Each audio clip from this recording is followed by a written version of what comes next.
Musée national de Yaoundé est dit, c'est un peu la caution présidentielle qui constitue le bouquet d'honneur de cette célébration de la fête de la jeunesse au Cameroun. Le discours est dit, nous l'avons suivi ensemble ici au Musée national de Yaoundé. That's right, Frank. The head of state has addressed the youth, the moment we all awaited.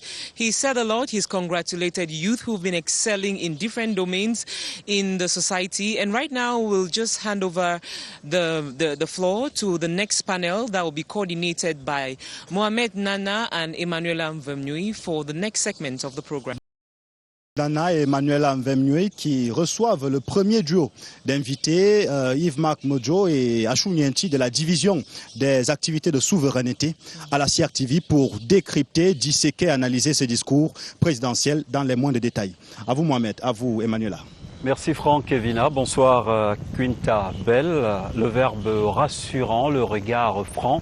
C'est un chef de l'État à l'écoute de ses jeunes compatriotes qui s'est montré au soir de ce 10 février 2021. En 15 minutes chrono, la jeunesse camerounaise a eu la preuve en son et en image que ses préoccupations sont inscrites au rang des priorités de l'action présidentielle. Au-delà des mots, l'adresse du chef de l'État ce soir sonne comme un programme. Paul Biya, constant dans sa démarche, compte sur les jeunes pour agir. Emmanuela, dans son discours, il a énuméré un certain nombre de défis. Exactly, Mohamed Nana. Good evening to everyone. Challenges, of course, which start from security in the northwest, southwest, far north region, as well as the east regions of Cameroon. He equally spoke about the health pandemic, which is a serious challenge, and the fallout of this pandemic, which has sparked some slowdown in the economy, and many more. The head of state has hailed Cameroonian youths who have been excelling. He has cautioned those who are still slacking behind to step up their game and join the team that is to build the nation Cameroon. And tonight we will be having a host of these youths who've been excelling in different professions to talk about this head of state's message. They will be examining what he just said. We have a series of them. Jesse Happy Ndongo, the Director General of Easy Group, a group which is involved in events management, and many others. We shall equally be having Vanessa Kimbu, she is a history teacher as well as an entrepreneur, a restaurant owner. There are many others. Fadimatu Iyawa, the president of the National Youth Council. Then Asen Biwole, the nuclear engineer who has just been cited in the head of state's message, will equally be here. Among them equally will be the Minister of Youth Affairs and Civic Education, Monuna Futsu, whom together we shall be exploring what the head of state has said tonight, Mohamed.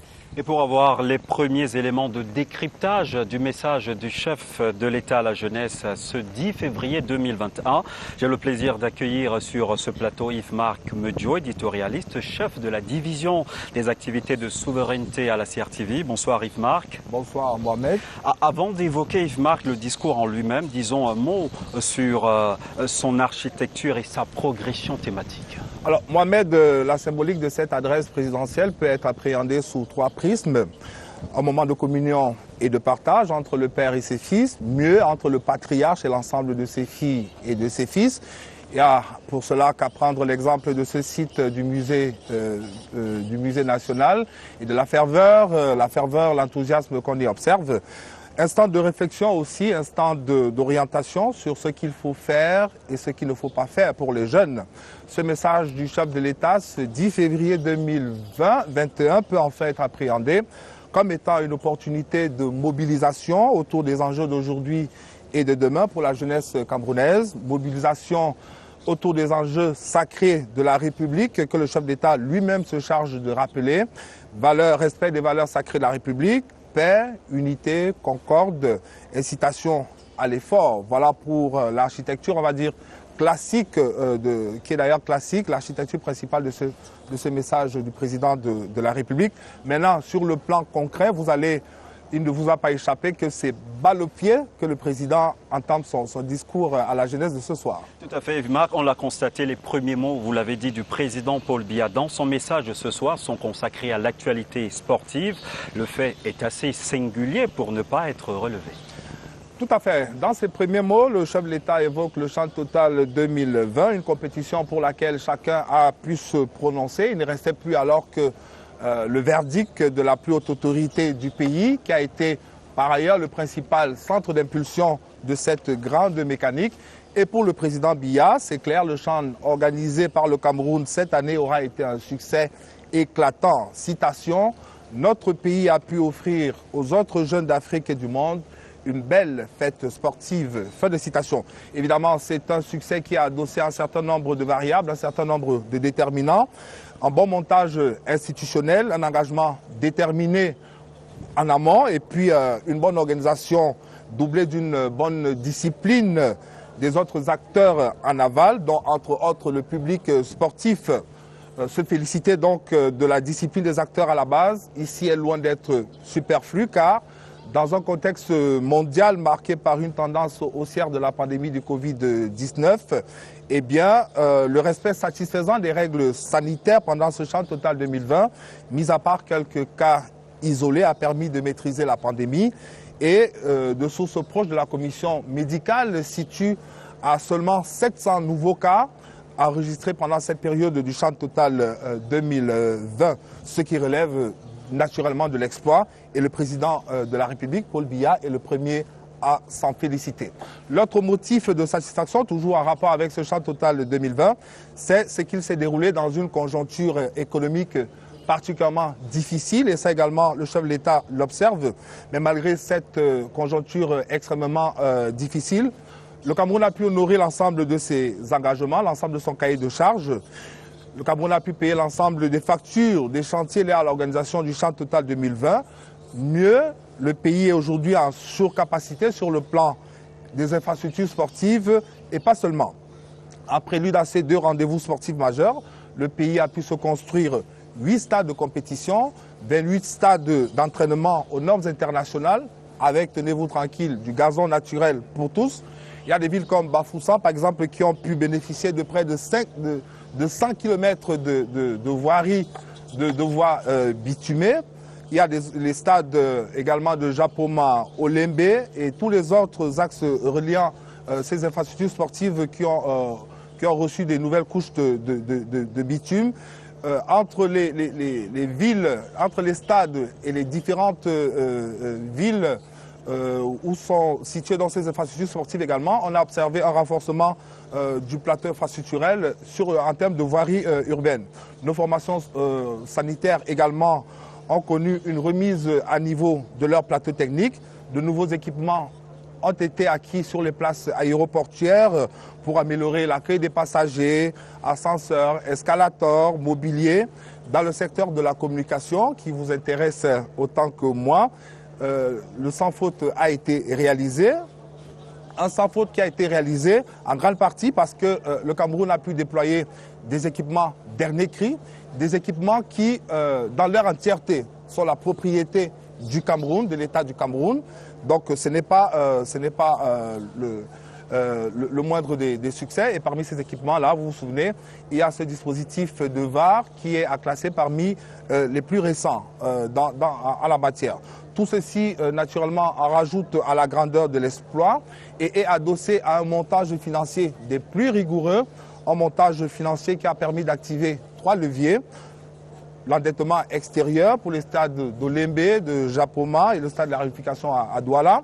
Il y a le budget d'investissement public également qui a été mis à contribution avec des prélèvements qui étaient reversés directement sur le compte spécial de la compétition. Et puis enfin, il y a des banques locales à travers le cautionnement et d'autres prêts directs aux entreprises en limite budgétaire. Mais tous ces prêts étaient naturellement garantis par l'État, ce qui est loin d'être un détail. Alors, le Cameroun a pu tenir, malgré ces contraintes-là, pression des bailleurs de fonds, vous savez, qui sont très regardants pour des dépenses de cette nature. Malgré également le contexte sécuritaire, nous connaissons l'ensemble des défis auxquels le pays est confronté depuis quelques années sur le plan sécuritaire, avec notamment le front du Grand Nord, le front Est, et puis depuis quelques années maintenant, le front du Nord-Ouest et du Sud-Ouest. Maintenant, les infrastructures sont là. Elles donnent envie de taper sur le ballon. Elles donnent envie d'aller réaliser des exploits sportifs. Elles donnent envie de partager des émotions. Mais ces infrastructures sportives et connexes qui font honneur à leur géniteur, à savoir le président Biya, mais également qui font la fierté des bénéficiaires, à savoir chacun d'entre nous, méritent d'être préservés. Et le président de la République l'a évoqué à grands traits. Il faut préserver ces infrastructures. Vous le dites si bien, Yves-Marc, passer le Chan en attendant la CAN, le défi présent, c'est d'assurer la préservation de ces infrastructures, mieux, ces précieux acquis.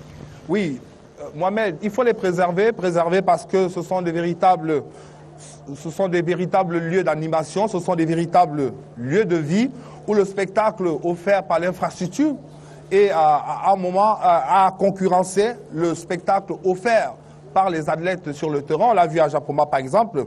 À ce niveau, un certain nombre de dispositions ont été prises. Il y a un système de vidéosurveillance qui est rattaché au service de la Délégation générale à la Sûreté nationale de notre pays. Or, il y a un approvisionnement régulier en eau pour ces différents stades afin qu'ils soient arrosés de façon permanente. Il y a le recours évidemment aux unités WASH pour la désinfection des différents sites, mais parce qu'il faut s'attendre, il faudrait s'attendre, et en plus c'est un sursaut de civisme que nous sommes conviés. Eh bien, il faut s'attendre à ce que des vandales s'invitent dans ce bouquet. Donc, le chef de l'État nous engage à assurer chacun, sur le plan personnel, la pérennité de ces infrastructures sportives. Alors Yves-Marc, on va sortir par là. Tout n'est pas Chan et CAN dans cette adresse présidentielle. On a retrouvé le père, le protecteur, celui qui conseille, donne la voie à suivre et indique en même temps les chemins à éviter.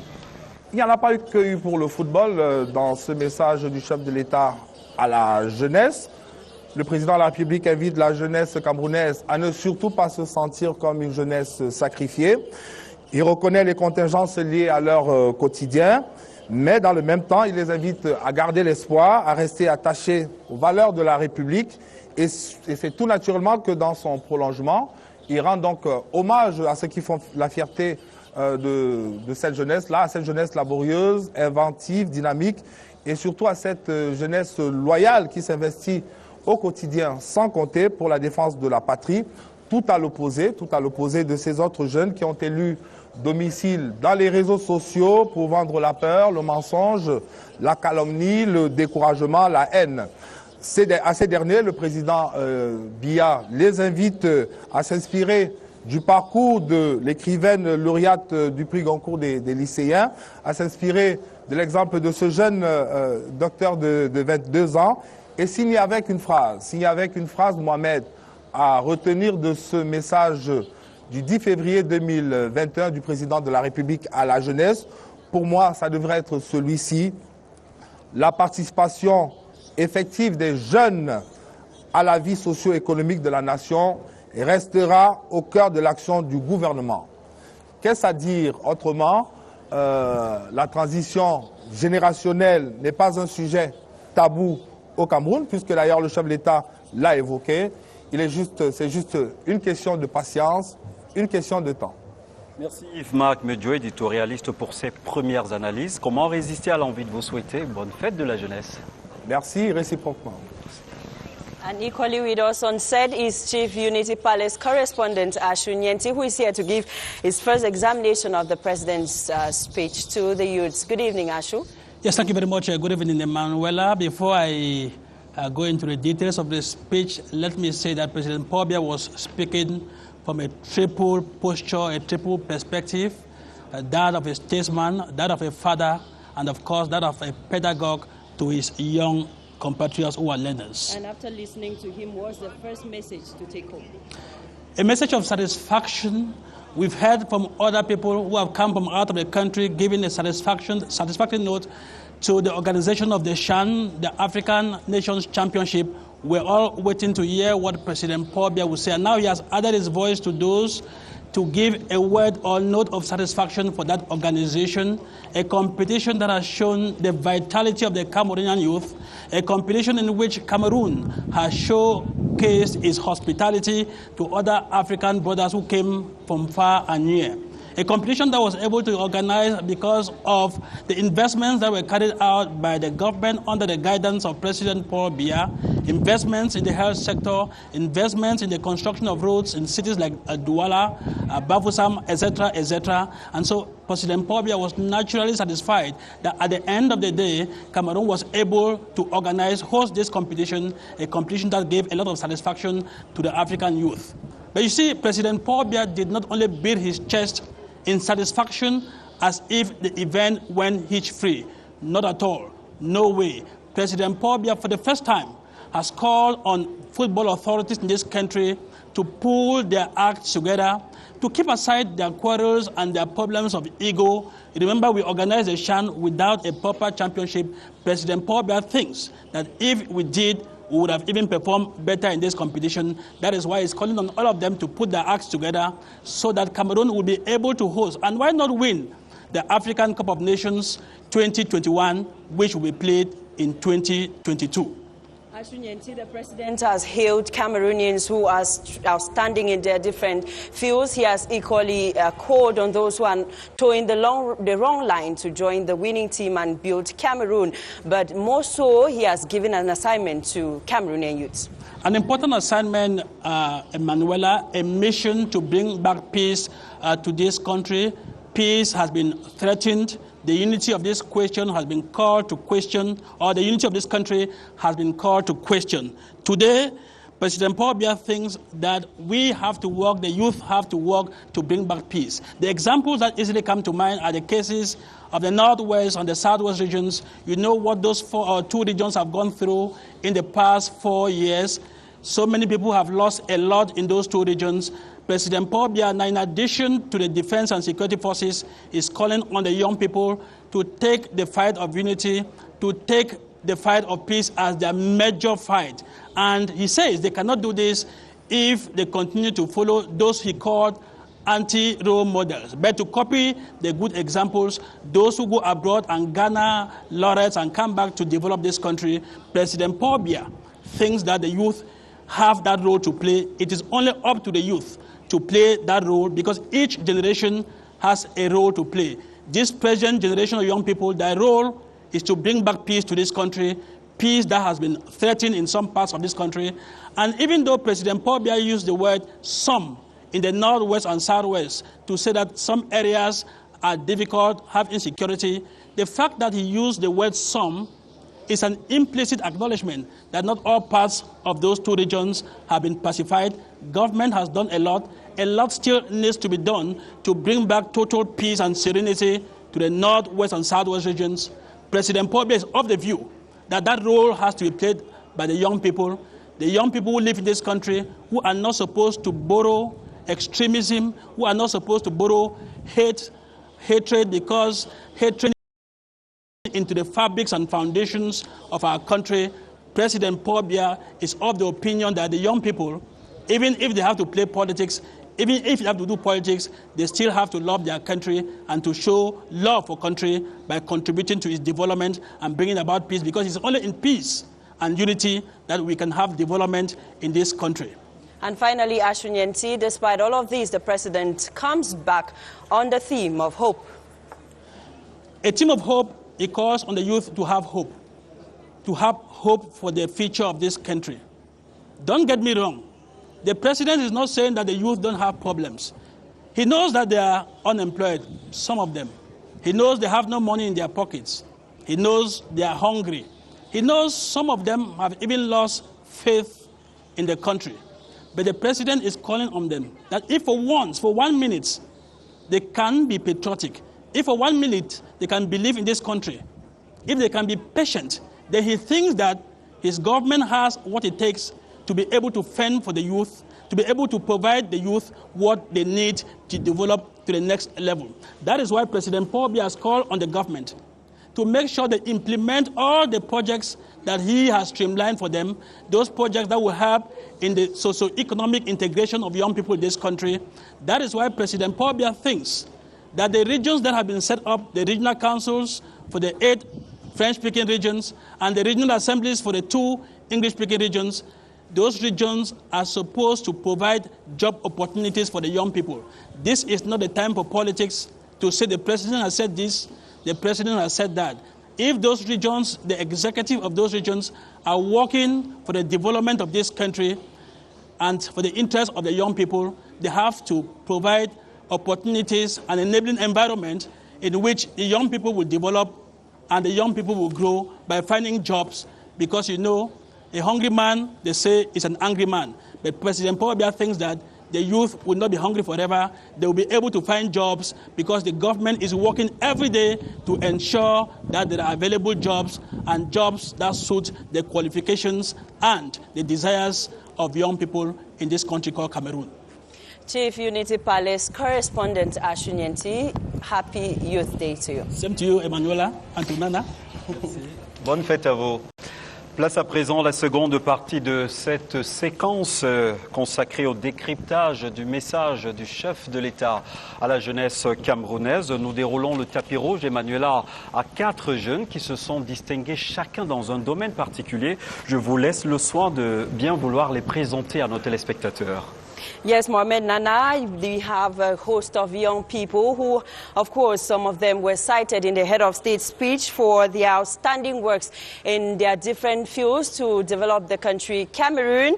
We shall be receiving on set in just a while Jesse Happy Ndongo, Director General of AEZ Group, who deals in event management, operational marketing, print and audiovisual.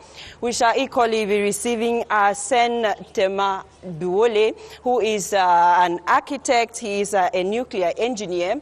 It will interest you to know that his mission is to create an artificial sun. He shall be here to talk to us about that.